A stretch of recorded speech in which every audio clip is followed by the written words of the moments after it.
Welcome, everyone. My name is Chris Safarova, and I am proud to serve as your host.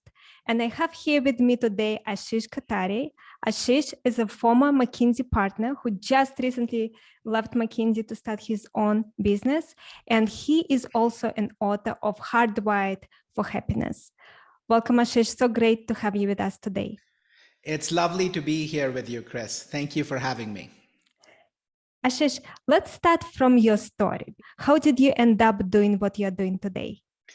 Yeah, so Chris, let me actually take you back, about 25 years ago when I arrived from India with a master's in engineering from IIT Bombay, $5,000 in my pocket, which was a loan, and the name of one person who I was supposed to come see at IBM in Chicago. And, I also came with a lot of beliefs, a lot of things I picked up growing up about what does it mean, how can I be happy? How can I be successful, right? And my path to happiness was through success. Work hard, harder than the next person, build relationships, and continue kind of just, putting your energies, right, into working longer, working harder, working better, upskilling yourself. Many of the stories that even now when I talk about younger consultants who I've had a chance to mentor, right, are stories that they hold. And, the next 20 years, I poured everything I had into that. And I got to the top of my mountain, at 43, I was already a fourth year partner at McKinsey. I'd made partner in 6 years at McKinsey. I was making more money than I was spending. I was happily married. We were living in Boulder. I had a lovely, at that time, 6-year-old son. And life was good. I'd built an expertise. I was very much in demand by my clients. I loved the firm, the colleagues that I worked with, right? It was all, everything externally, Chris, was great. And I checked off all the boxes. Right? From the script I picked up around what it means to be successful and how we get happy through success. Okay. But what was happening to me, I found myself at 42 and 43 that I was actually, despite nothing else being missing outside, I was waking up every day with a high degree of anxiety.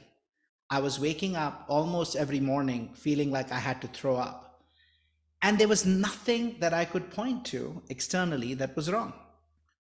Now, there was a clue, right, around the fact that, the work that I had actually built an expertise in, the work that my clients were clamoring to hire me for, was all around helping them, save money. I was doing a lot of work in procurement.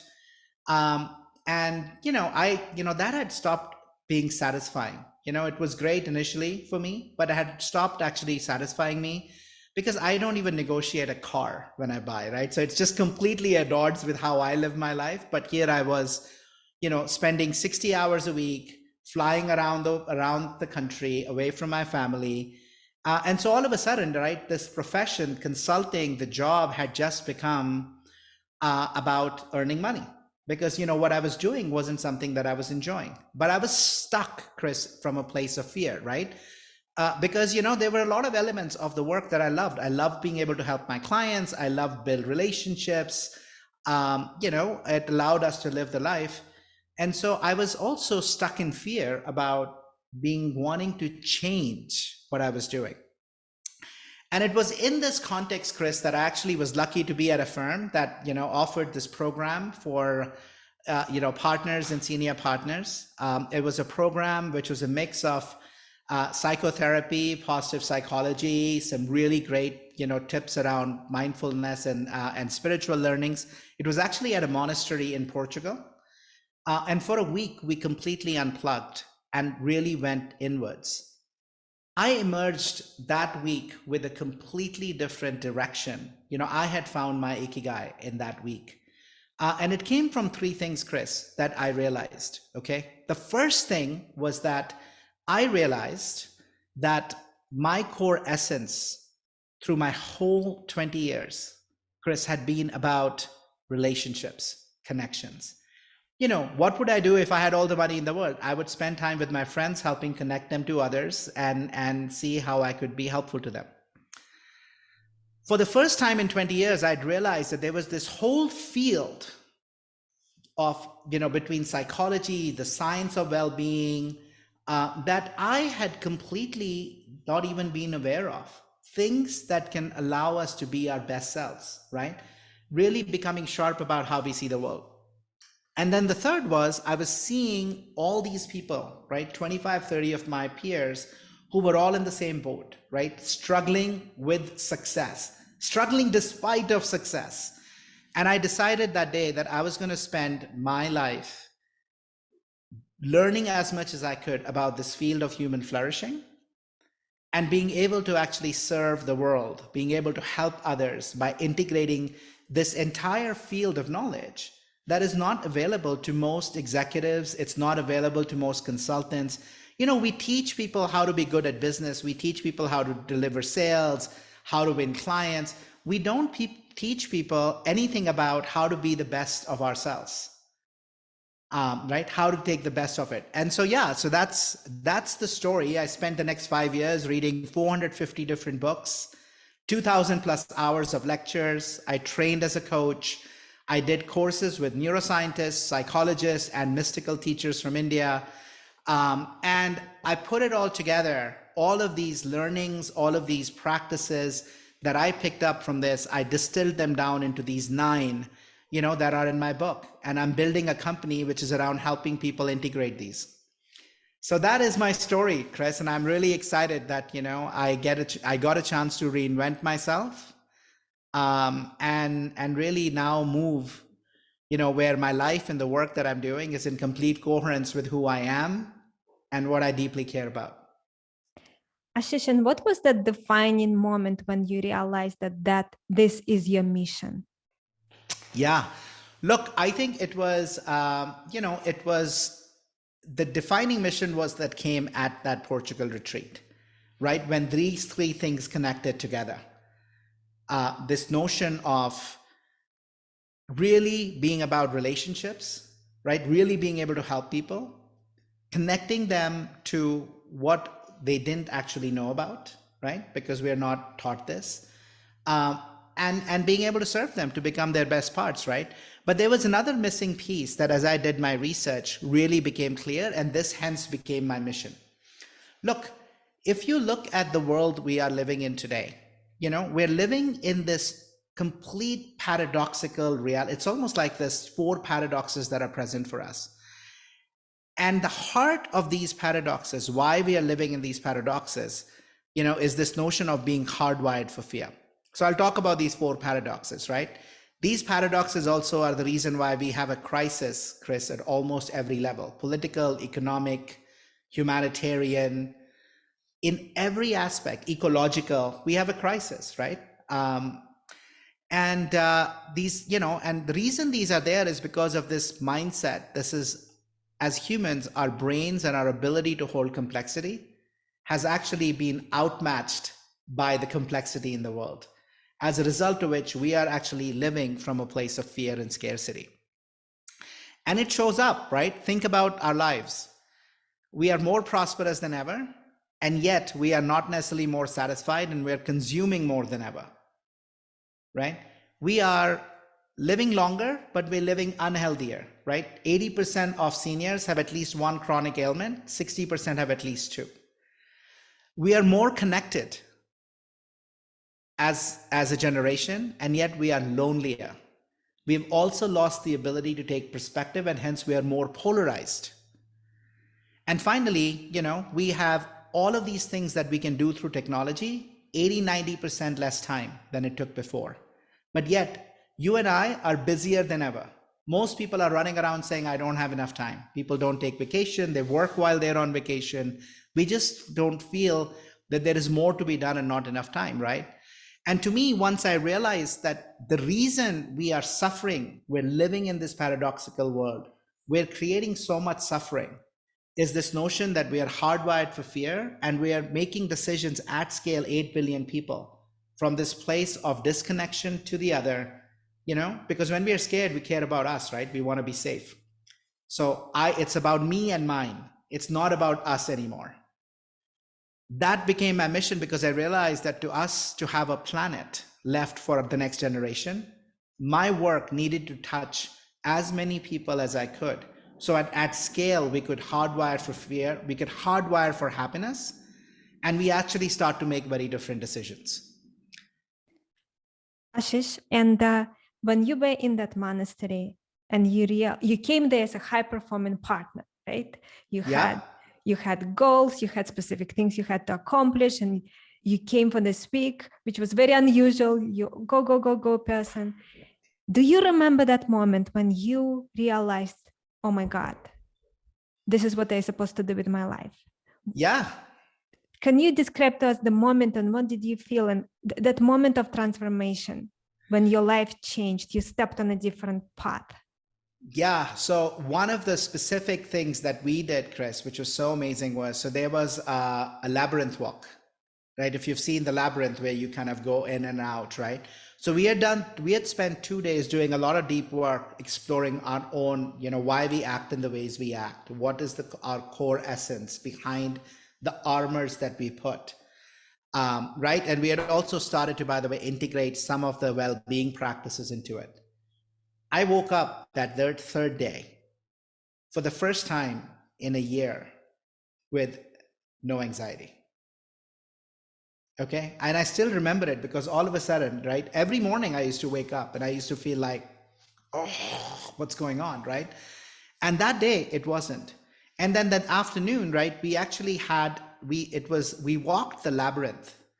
But the way we walked the labyrinth was all around thinking about what you love, what you're good at, and think about what could your purpose in life be? How do you make meaning? And I walked that labyrinth, Chris. Circles, in, out, right? Exploring just thinking about the question and the possibilities and what I was taking away. And when I emerged out of the labyrinth, it was like a weight had been lifted. Because all of a sudden, right, I could feel energy flowing through me, pulling me into a direction. And that's what allowed me, actually, and I talk about this work, there's a lot of people who are stuck from a place of fear. They're doing work, they don't really like what they're doing, but they're afraid to move. And I always say, look, what allowed me to escape that gravitational pull of fear was actually the gravitational pull of purpose.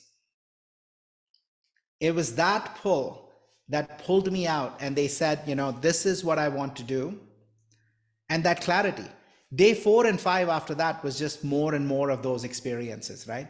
But this notion of like complete, I can't even, describe it. It's this feeling of relief that goes over you. And even to this day, right? Like I talk now and I'm doing this work now for the last 5 years, which is now also in this book. I want everybody to experience that. What does it feel like when you are on mission and your work and life becomes so integrated? Because what you're doing is what you love. So this is no longer work and then I'm going to do what I love. No, what I do is what I love. And I wish that gift for everyone, right? Because think about, there's so many, right? 30% of people, according to Gallup, are engaged. 70% of people are just checking the box. That's just a way to earn a living, and they're not. And I say, think about this, for your audiences, right, who are all well educated, reasonable, good places, have reached a certain level. Why should we not find meaning in the work that we do?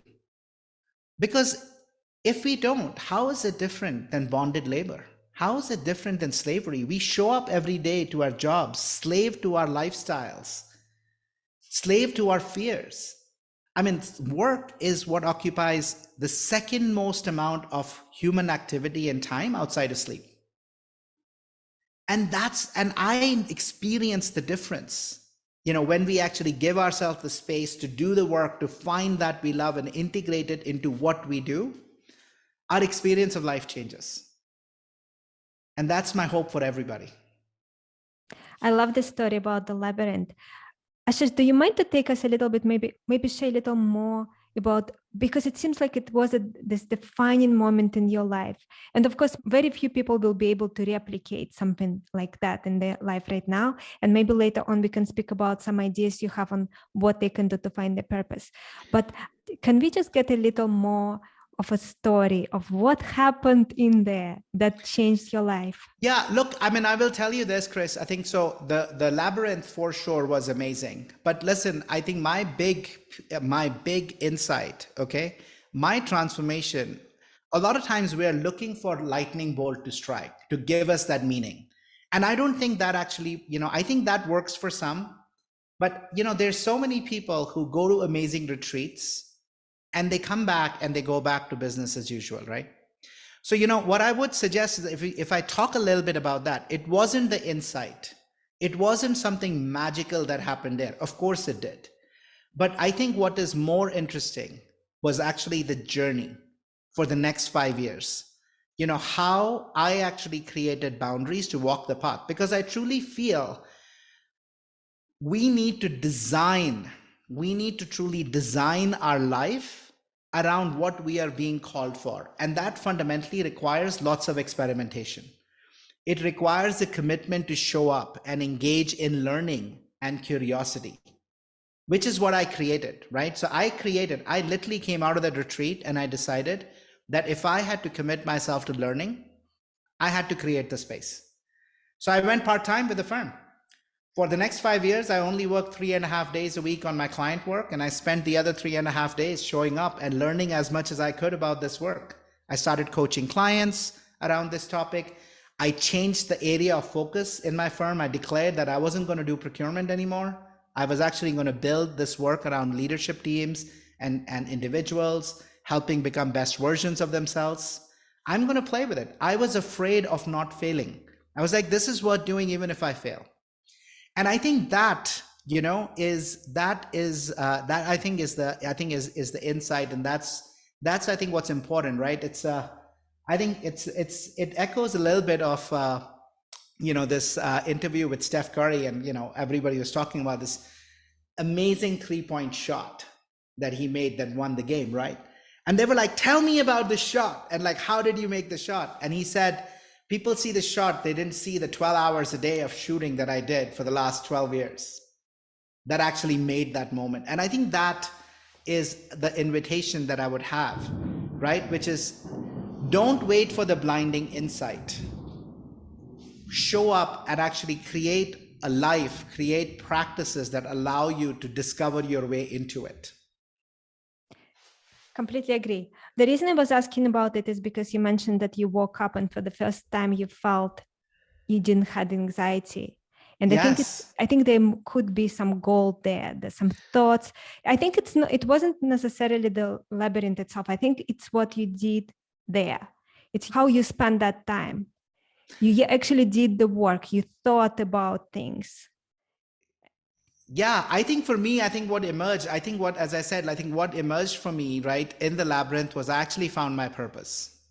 I found my purpose. That was, that is really, right? I think the last 2 days it was forming, Look, there is a way of, we think about this as a way of knowing what we hold in our brains. We think, right? Our intelligence actually is much beyond our brain. Our bodies have memories. Our bodies actually have memories generations ago, right, Chris? And there is other ways, intelligence that can rise within us.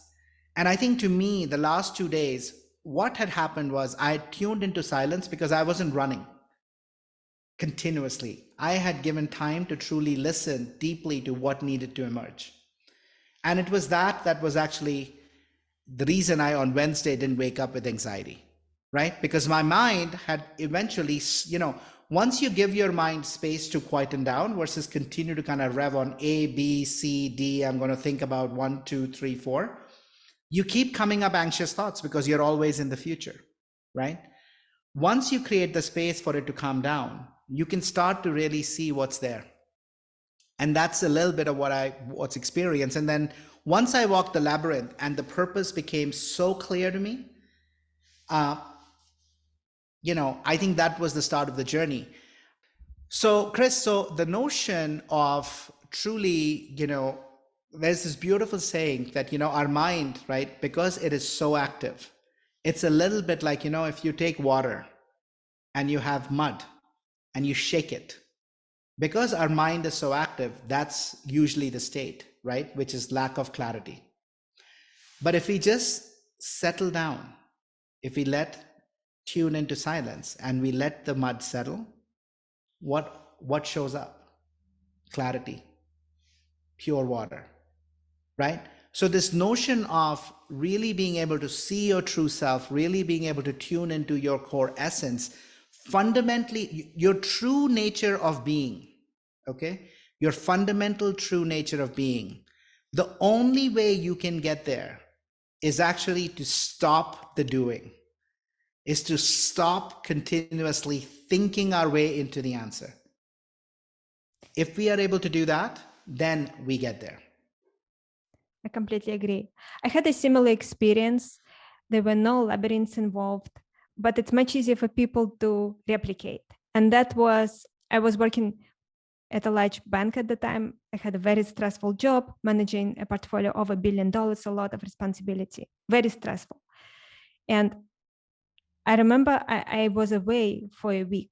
I was out of the country, and being away for 1 week, it was just remarkable. It allowed me to see my life from a big picture perspective and see that I'm going in the wrong direction.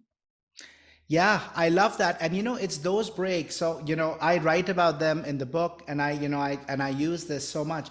We have gotten into a world so much of doing, right? That we actually forget, we are called human beings, not human doings.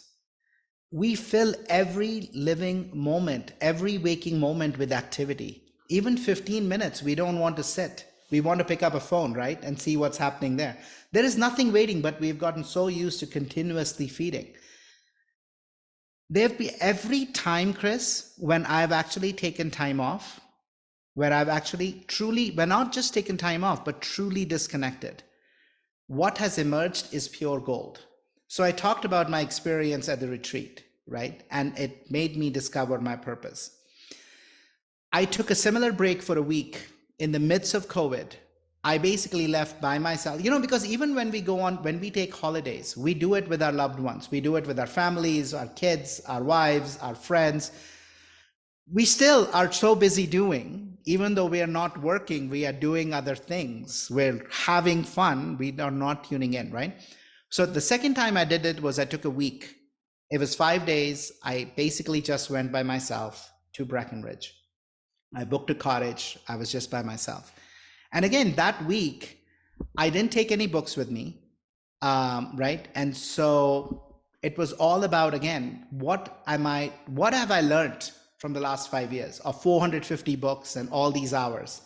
What emerged from that week, Chris, were these 9 practices that I write about in the book, as clear as they could be. Here's the 9, here's the logic, here's how they met, here's how they kind of integrate and match together, right? And the feedback that I've gotten has been amazing, because what I hear over and over is these practices are around forever, but nobody has actually seen them integrated this way and so accessible to people. So that was the second, right? The third thing was a Vipassana. I did a 10-day silent meditation earlier this year. And again, as I became silent, right? So you can imagine much deeper and deeper levels of kind of silencing. 10 days of complete silent meditation. It's not something that everybody would do, but for me, I think what it unlocked again for me, a fundamental level of connection. And my whole origin story around, how I want this company to be, the logo of the company. I'm actually creating a masterclass. The entire design of the masterclass, all of that, right, to me became so clear. Again, right, so every transformational kind of leap that I have made in my life, over the last 5 to 7 years has emerged from taking these breaks, allowing myself to disconnect, to build silence, to tune inwards. And I think it's a practice that I think we should all try and do in our own ways. Even if it's half a day of going by ourselves without phones, not listening to music, just walking in nature, it can do that. Or taking 10 minutes or 15 minutes every morning and just sitting, or at the end of the day. I think this notion of like silencing to listen, I think is a valuable practice. And unfortunately, it is so lost in our world. It is so lost. Ashish, and now with iPhones always with us, and we're listening to books and to podcasts. And of course, there's a lot of value in listening to great stuff, but also you need space for your mind. Yeah. And it is, we don't create it, right? And it is, and actually, most people are afraid of that, right? So Chris, I read one in my research, I read about this experiment that had been done, and it is actually crazy, right? And it was in this experiment that the researchers basically brought people into a white room, right? There was nothing there, and they had to sit for about 15 minutes. And they basically, they had a choice. So there was literally nothing to do. There was no paper, nothing to distract. But what they did leave was actually this instrument that they could use to give themselves shocks if they wanted. A large proportion of the people chose to repeatedly shock themselves versus just sit by themselves. I mean, it was a crazy study. We don't like to be silent. We don't like to sit with what might come up, right? Oftentimes they're unprocessed emotions, things that we're struggling with, and we suppress them by continuing to start doing more activity, do something else. And as a result, they just become stuck in us, and we continue to get more stressed, more anxious, and more burnt out. Across everybody that we've looked at this as McKinsey before I left, 40 to 60% of the people are stressed and burnt out right now. It's even more in high stress jobs, high stress professions like consulting, but also same is true at executive levels. And I think a big part of that is actually because we're not building in enough coping. We're not building enough recovery. We are going.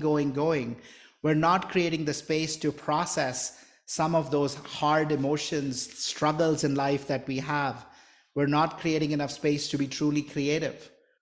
We're really not creating space to let our parasympathetic system match up with our sympathetic system to recover. Yeah. And I think I really hope that we are able to do that more and more. Ashish, and in your research over the last 5 years and then writing this book, what would be some of the practices you would recommend people that they can implement from this week on creating this required space to recover? Yeah. So look, I think there are 9 practices that I talk about. The heart of the practice, Chris, is a practice of self-awareness. Self-awareness is all about understanding the true reality of who we are, how we experience the world, and how the world experiences us, right? There's so much of the time we are just, think about this. We breathe every moment. How often are we aware that we're breathing? When we are stressed, we go to our head. We completely lose touch with the actual feelings in our body. It might be tightness. It might be, heat building up. We might become flush. We oftentimes just move into action. We don't, right? So this notion of even just becoming aware is a really big deal, because when we become aware of what's happening, we can actually choose to intervene and center ourselves and do something different. So really, really important practice. Constantly becoming aware of the thoughts that we might be holding at any time, and where are our thoughts? Are in the past or they're in the future? What we are feeling in our body, and what's the mood that's present? Okay, so that we can tune into that. And as we tune into that, using our breath as a way to come back to the present, to just let the thoughts subside rather than keep running. Huge practice. The other practice I talk about, and this is something that, talk about micro recoveries. These are things that I have integrated into my life, and I always coach my clients to do.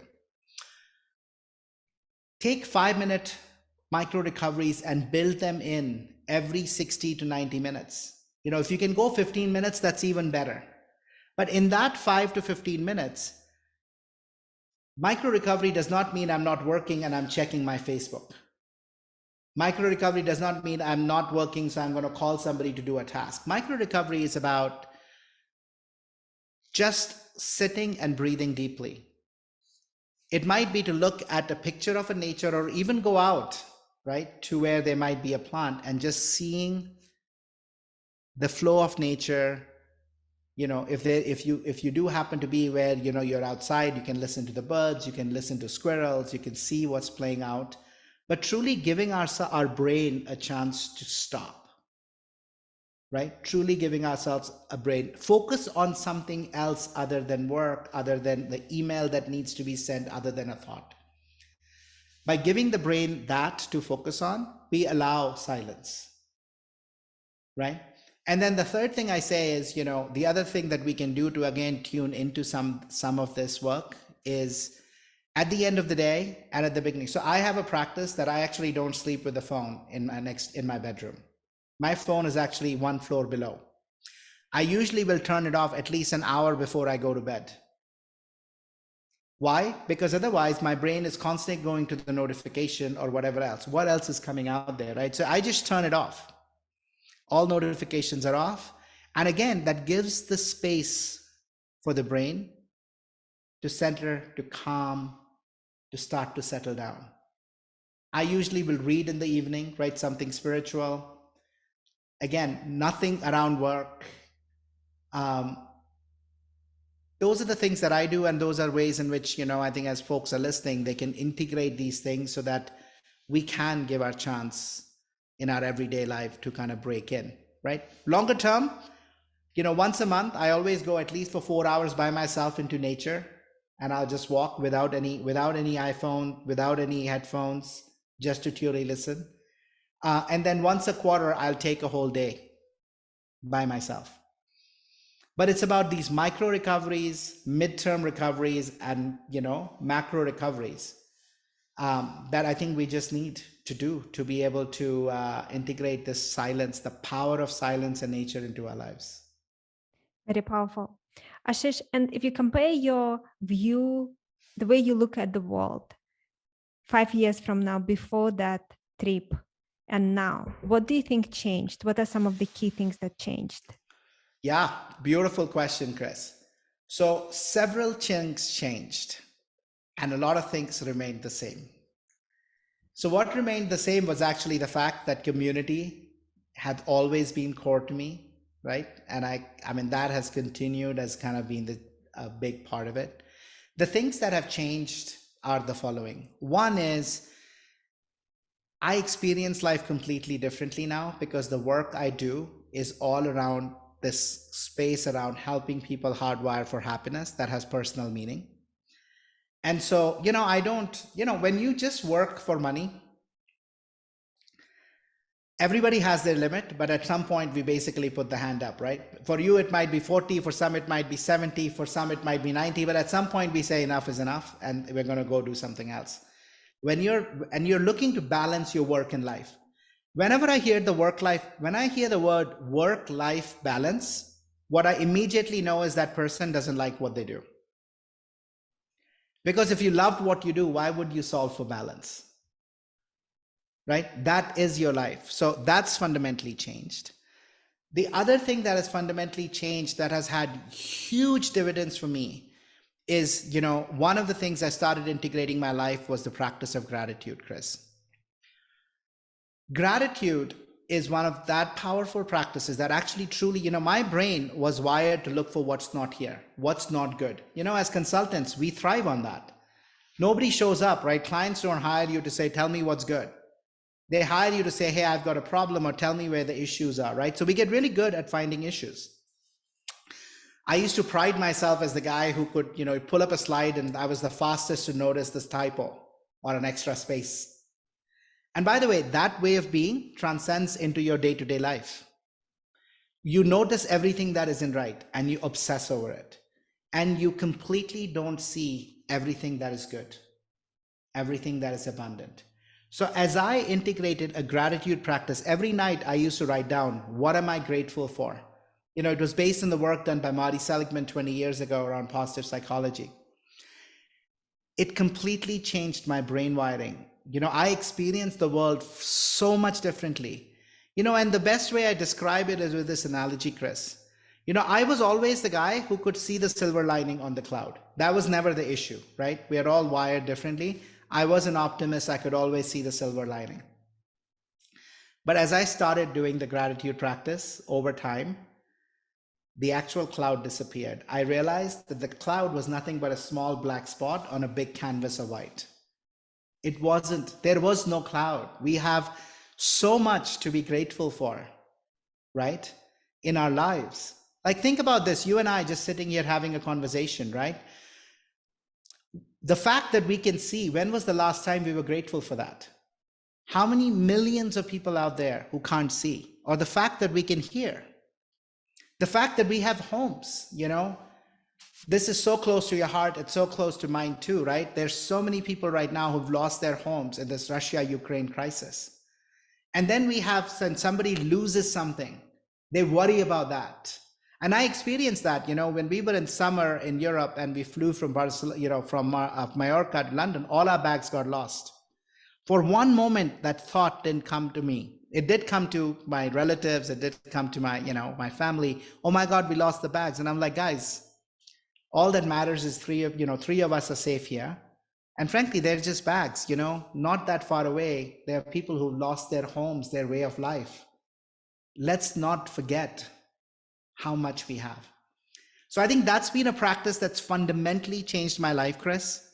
You know, and I think that's one that has, you know, so I don't experience the ups and downs and like all the psychological drama when things don't go well, right? Because I realize that it's actually so minor. And then I've integrated practices around well-being, Chris, that I write about into my book, into my life. I used to end my days, Chris, exhausted, okay? And, you know, after working all day and then the evenings, I mean, on the weekends, all I wanted to do was just sit. During the evenings, I would crash tired.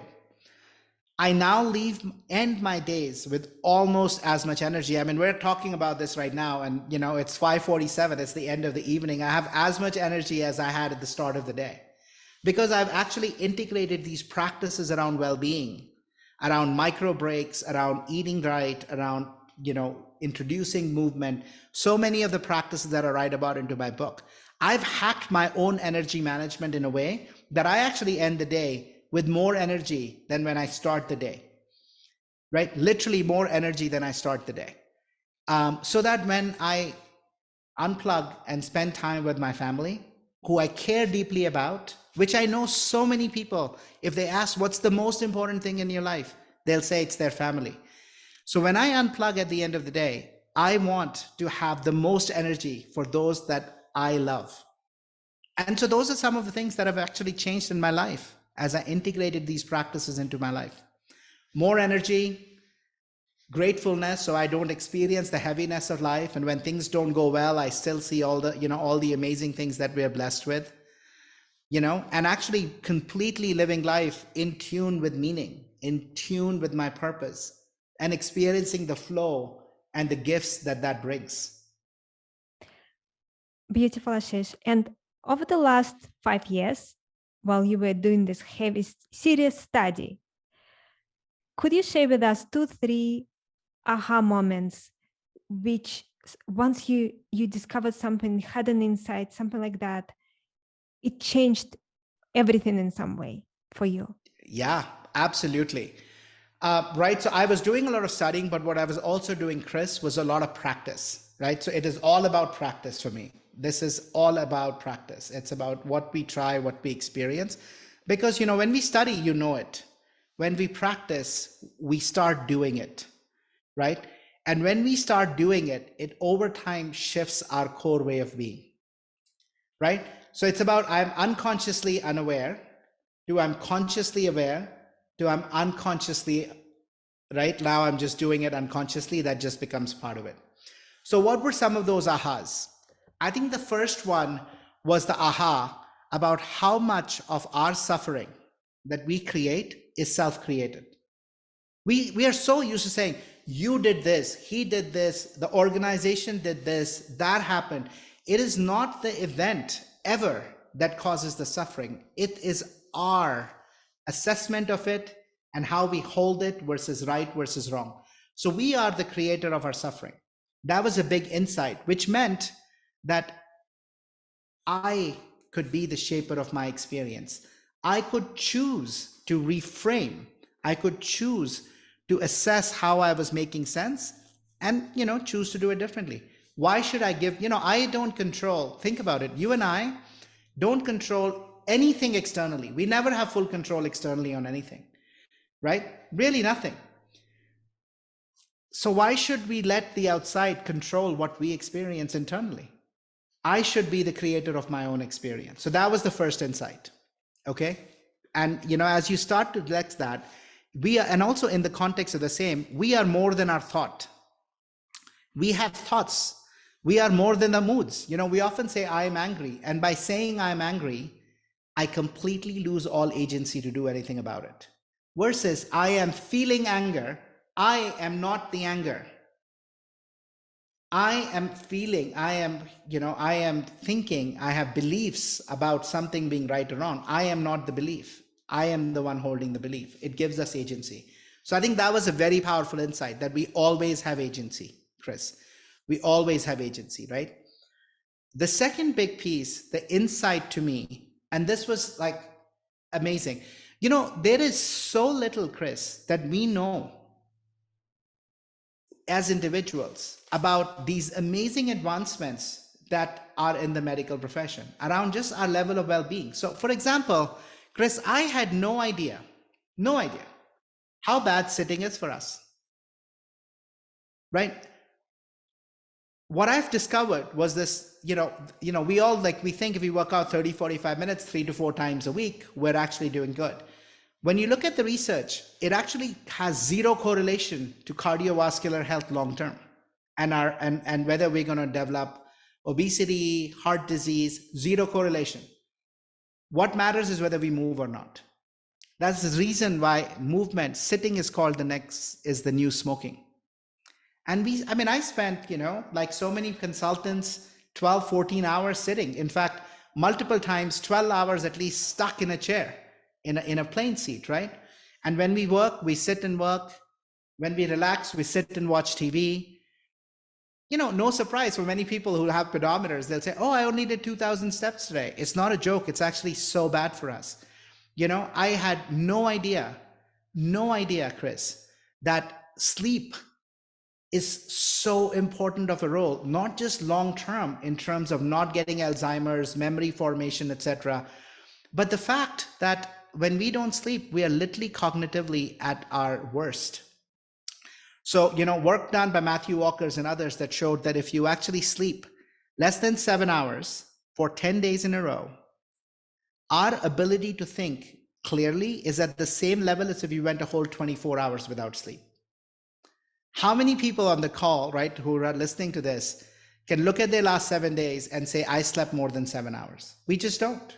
Because we don't know the effects of that, right? So learning all of these things that can allow us to be our best, that was an insight. So I said, hey, you know what? Here's the deal. As I live my life, I am going to sleep at least 7 hours. By the way, 90% of us need more than 7 hours of sleep. I'm actually going to make sure I sleep 7 hours. I'm going to make sure I stand most of the time or I walk in addition to the exercise that I do. I want to make sure that I'm building in periods of time where I can focus versus not be distracted, right? Blocks of time, right? So all of these insights were amazing around what makes us really well-being. I wasn't aware of them. And because I wasn't aware of them, I was living into a false belief of another all-nighter, it's okay, it's not making that much of a difference, I'm just going to get it done. I'm going to sleep on the weekend, right? I work hard during the week so I can sleep on the weekend. We can never recover lost sleep from weekends. It doesn't work. You can look at the science. I had no idea. So I think that those insights were very, very powerful around our core nature of well-being, right? What makes us well. Yeah, I think those are some of them that I think have been the big ahas for me. There's lots more around emotions and how we can really work through emotions differently and why we actually fall prey to emotions. Emotions ride us versus us ride emotions, right? The agency we have around that, right, was the other big one. But, we can cover that. We can cover that another time. That is very powerful. Ashish, I know we are coming close to the end of our session today. And thank you so much for being so generous and sharing your advice and the wisdom that you accumulated. I was wondering, what advice could you give to people who are listening to this now and they know that what they're doing right now is not what they were supposed to do with their life, but they're not quite sure how to figure out what they're supposed to do? Yes. So look, I think I would say start by tuning inwards. Start by creating space so we can really tune in to really start to truly understand who we are and what we love.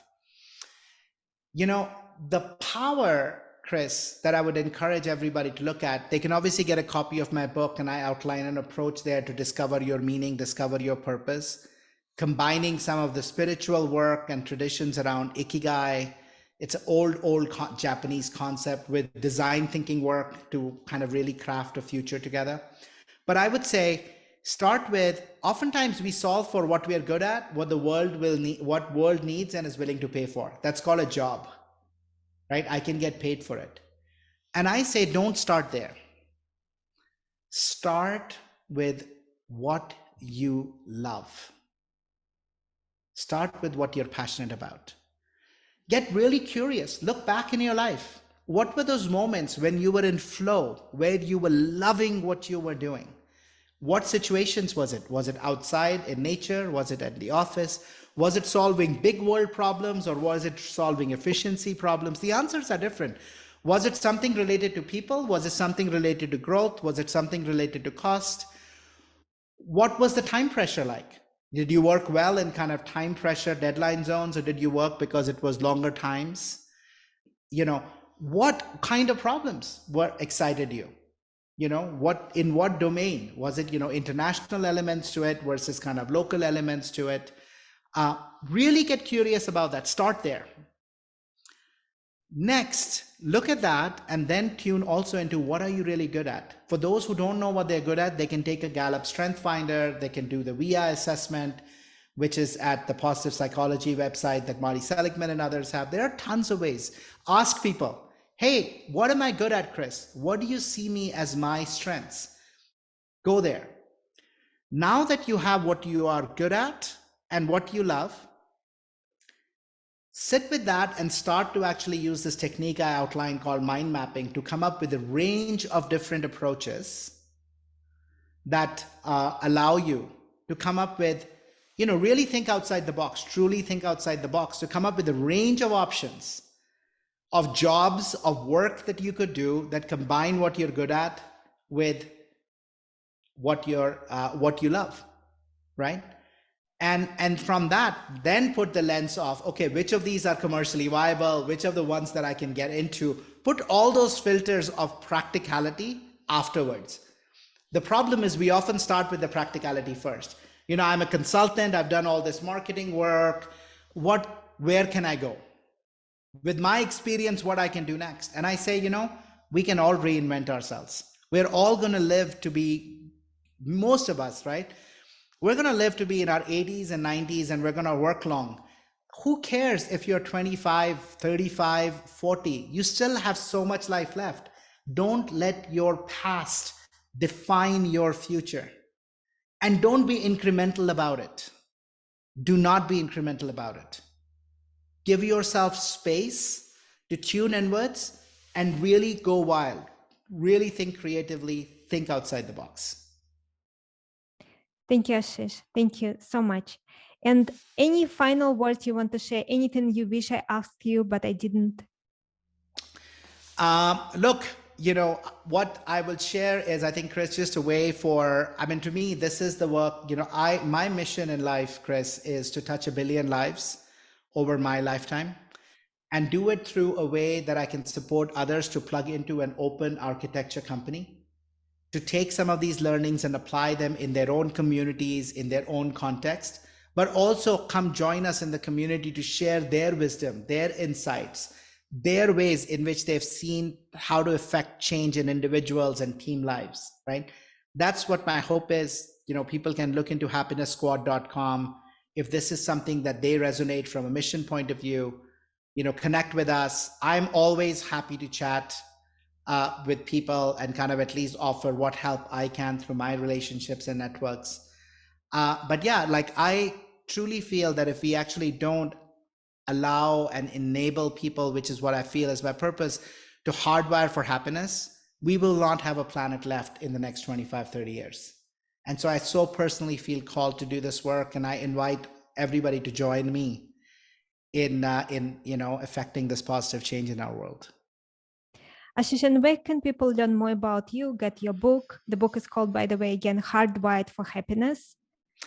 Yeah, so it is available on Amazon as a hard copy, soft copy, ebook. It's also going to be available on Apple, in the Apple Store and iBooks, Barnes and Nobles, and the other retailers, so people can order it there.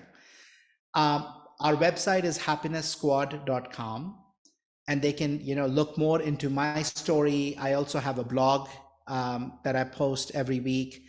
And then look, one of the things that I started experimenting with that has actually done really, really well, Chris, and I've gotten such amazing feedback from people is, on Instagram and Facebook, it's My Happiness Squad. I'll send that to you, all of these. What I've started doing, Chris, is every morning, I post a 60 to 90 second reading, some wisdom reading from, a Buddhist teacher or something from like Clay Christensen, a business leader. And it's all about, the idea is to start our day with a very different intention, with a very different kind of provocation to shift into thinking differently than this fear-based thinking that, the moment we turn on the news, there's all this, oh, now there's an inflation, now this is what's happening, It's a different way to start our day. And it's gotten so many positive kind of, I think people are looking for that. So I think if your listeners, it'll be a simple 60 to 90 second listen that they can listen to and just start their days differently. Thank you, Ashish. I appreciate your time today. Thank you so much for sharing your story and what you learned, all this wisdom sharing with us. I really appreciate it. Yeah, it's my pleasure. I think you're doing such amazing work, Chris. It's such a wonderful community that you have built. And thank you for giving me an opportunity to speak to them. I so look forward to collaborating with you in the years to come, and together creating a happier, healthier world with more love and meaning. Thank you. Thank you, Ashish. And for everyone watching or listening, thank you so much for spending this time with us. And I'm going to see you in the next session. Bye, everyone.